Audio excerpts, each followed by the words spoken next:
بسم الله الرحمن الرحيم.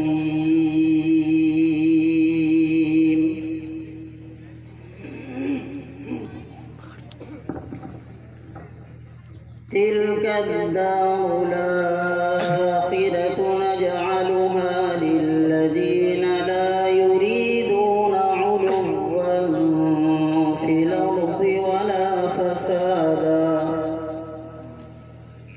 والعاقبة للمتقين.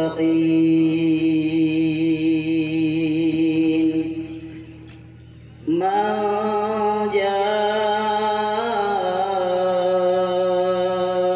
بالحسنة فله خير منها ومن جاء بالسيئة فلا يجزى الذين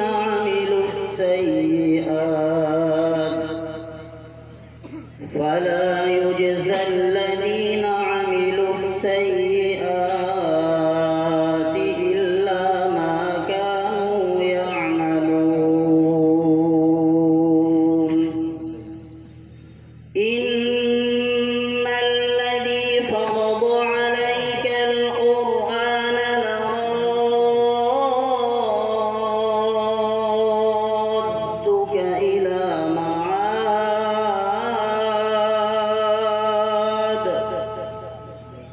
قل ربي أعلم من جاء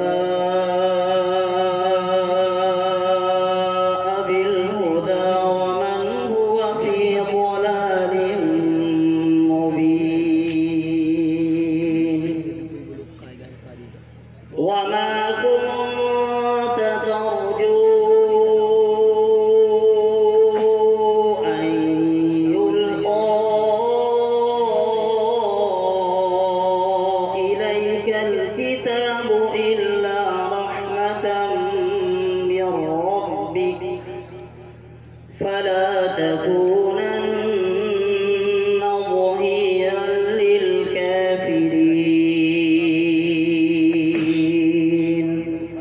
ولا يصدنك عن آيات الله بعد إذ أنزلت إليك وادع إلى ربك ولا تكونن من المشركين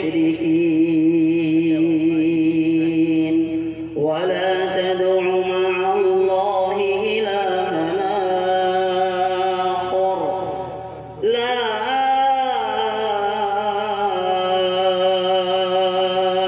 إله إلا هو كل شيء هالك إلا وجهه له الحكم وإليه ترجعون.